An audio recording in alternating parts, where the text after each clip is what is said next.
Bonjour à toutes et à tous. Nous allons commencer à l'heure. La salle n'est pas encore remplie, mais elle va se remplir. On a dû refuser quelques personnes, euh, tellement le colloque a été attractif pour tout le monde. Donc bienvenue.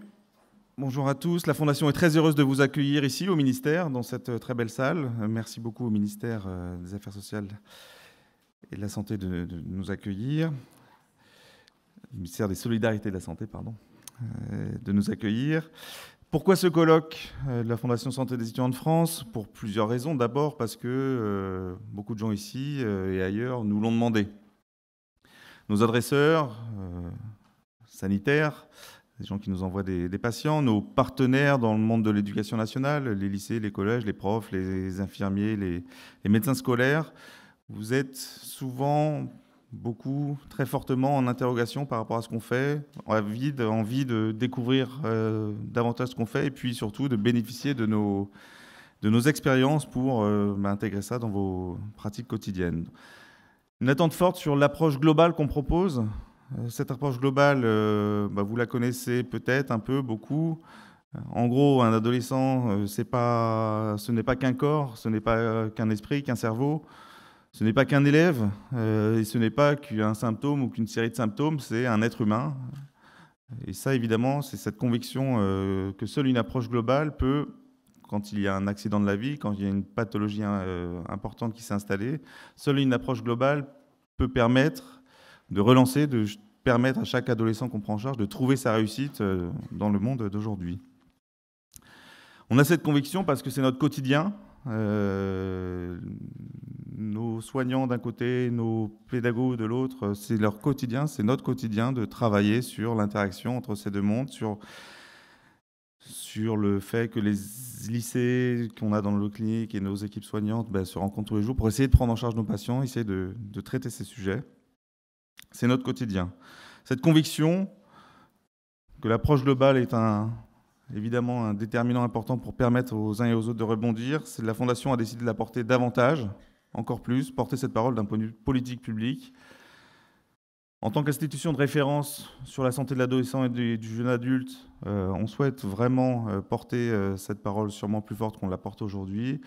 D'où ce colloque, d'où cette volonté évidemment de commencer à montrer ce qu'on fait et à poser des débats publics sur le sujet. Comment a-t-on construit ce colloque? Toujours en croisant d'abord les regards entre des gens qui travaillent chez nous et puis des regards externes, des regards entre le monde de l'éducation nationale et puis le monde de la santé, des regards entre la dimension somatique et la dimension psychiatrique. Voilà, on pourrait multiplier ces exemples, mais l'idée, c'est effectivement de prendre les sujets et de les voir sous tous les angles pour évidemment construire des réponses globales. Évidemment, on a construit une journée basée sur des thèmes de référence de la Fondation. Ces thèmes de référence sont nombreux, on en a extrait un certain nombre. On a commencé d'abord par 2 conférences introductives, comme vous avez vu sur le programme. Une du côté de l'éducation nationale avec Frédéric Wexler et Aziz Selab. L'autre, une conférence introductive d'Alain Berthoz, notamment pour introduire un regard avec les neurosciences sur nos cliniques, notamment sur la manière dont peuvent se construire des trajectoires vicariantes dans ce cadre-là. Et puis des thèmes de référence de la Fondation. Vous avez vu, on a essayé de faire des efforts sur les intitulés des ateliers. Donc les espaces virtuels, s'y épanouir et s'y perdre. Quand l'esprit s'attaque au corps, comment faire avec de telles douleurs? Et puis obésité, anorexie, le poids des mots. Donc ces thèmes sont lourds, évidemment, mais ils ne vous ont pas rebuté puisque vous êtes là. Ils illustrent la lourdeur évidemment des pathologies qu'on prend en charge à la Fondation. Mais malgré ces pathologies, et ceux qui connaissent nos établissements, ceux qui les ont déjà visités, vous savez que, il n'y a pas que la pathologie, loin de là, il y a de la joie, de la vie. On arrive à vivre en passant chez nous et puis en repartant, on arrive à vivre, à se construire au-delà de ses souffrances. Au-delà de ces pathologies, on arrive à s'en émanciper et c'est vraiment ça qu'on promeut, qu'on pousse, nous, à la Fondation, c'est s'émanciper de ces pathologies pour arriver et trouver sa réussite. C'est ça dont on est le plus fier et dont on va essayer aujourd'hui de partager les enseignements et les apports pour que vous puissiez tous repartir avec effectivement ces éléments-là dans votre quotidien. Voilà en propos introductifs, mais pour commencer et pour ouvrir le colloque, nous avons l'honneur et le grand plaisir d'avoir avec nous le professeur Jérôme Salomon, directeur général de la santé, qui a bien voulu nous faire le plaisir d'ouvrir ce colloque et que je remercie beaucoup.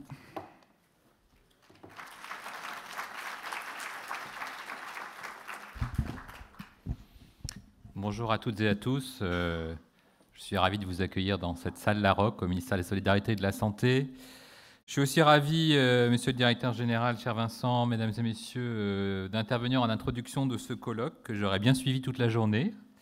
D'abord parce que je connais bien la Fondation Santé des étudiants de France, avec laquelle j'ai beaucoup travaillé, que j'ai, pour certains lieux, visité et dont je connais les qualités des équipes et les réalisations, c'est encore plus important, avec éléments clés, la satisfaction des personnes qui sont passées dans vos unités ou dans vos structures. Et je pense que c'est l'élément clé, évidemment, pour vous tous, que de vous dire que maintenant, cette fondation qui approche du siècle prône une approche originale, peut-être considérée comme trop originale, trop moderne il y a quelques décennies, mais qui était évidemment en avance et qui aujourd'hui a la satisfaction de réaliser qu'elle avait raison, puisqu'on est vraiment complètement dans l'approche prônée par la Fondation Santé des étudiants de France, dans la nouvelle démarche nationale totalement intégrée qui associe la démarche d'accompagnement psychique, d'accompagnement somatique et d'accompagnement social. Donc c'est complètement ce que vous faites depuis des années et ce que vous faites au quotidien. La stratégie nationale de santé 2018-2022 que vous connaissez constitue aujourd'hui le cadre de la politique de santé en France. Elle réaffirme le principe porté par l'Organisation mondiale de la santé selon lequel la santé doit être un objectif de toutes les politiques publiques. Et le plan national de santé publique, qu'on a rebaptisé Priorité Prévention, est la déclinaison de l'axe 1 de cette stratégie et donc le cadre de référence pour les actions de prévention, mais plus globalement de promotion de la santé. Et on a voulu un plan avec une approche désormais populationnelle, transversale, horizontale et non plus verticale, maladie par maladie. Et donc c'est une approche populationnelle tout au long de la vie, dans tous les milieux, pour tous les publics, et qui fait évidemment de la politique de santé de l'enfant, du jeune et de l'adolescent une priorité majeure de l'action gouvernementale. Ce plan a été lancé en mars dernier, avec un événement important puisqu'il y a eu un comité interministériel à la santé présidé par le Premier ministre, réunissant l'ensemble du gouvernement, donc un équivalent de Conseil des ministres entièrement dédié à la promotion de la santé. Ce plan est disponible sur Internet, il est extrêmement riche, il comprend 160 mesures dont beaucoup concernent l'enfant, avec évidemment un focus sur ce que les pédiatres appellent les 1000 premiers jours, période clé de l'enfance, puisque vous savez que c'est au cours de cette période que les inégalités se creusent.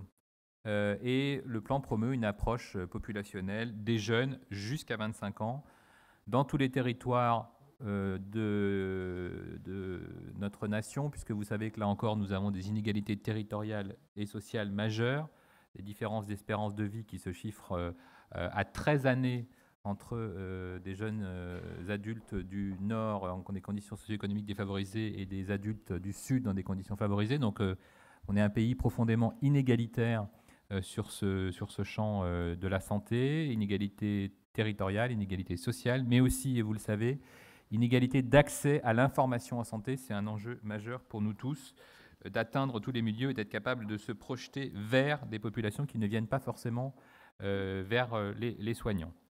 Certaines de ces mesures concernent les adolescents et les jeunes, car l'adolescence, je ne vais pas vous l'apprendre, est une période de grande vulnérabilité, de déracinement, d'opposition, de changement personnel, où le corps est interrogé, où le psychisme est interrogé.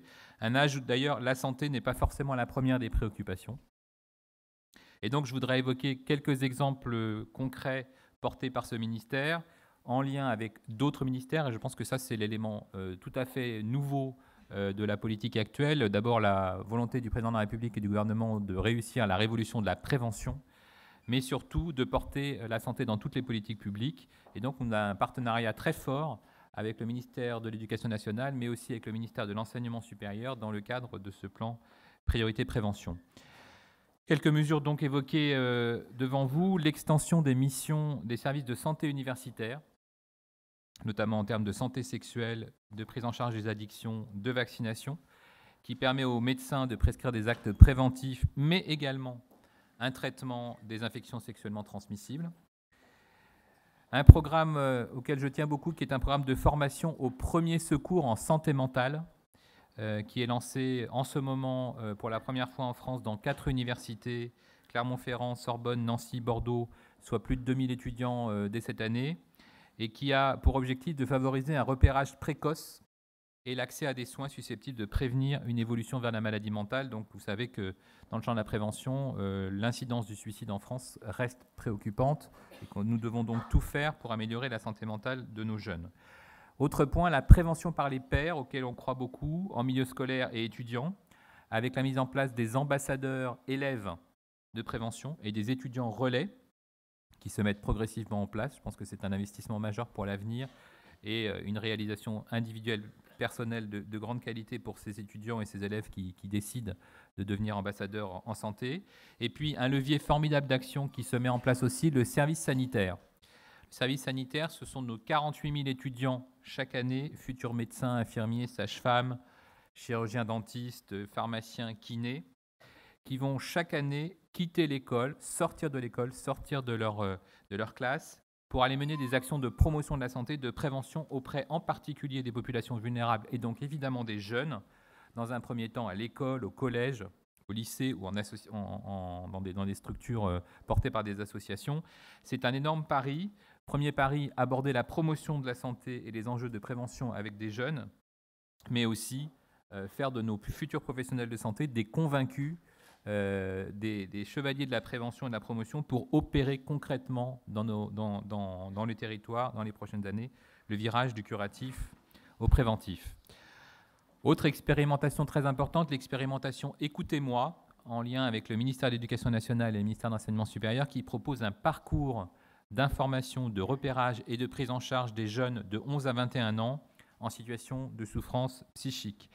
Cette expérimentation a lieu dans 3 régions, Île-de-France, Grand Est, Pays de Loire. Elle prévoit une évaluation médicale et une orientation, si besoin, vers un psychologue, avec la prise en charge par l'assurance maladie de 12 séances pour le jeune et sa famille.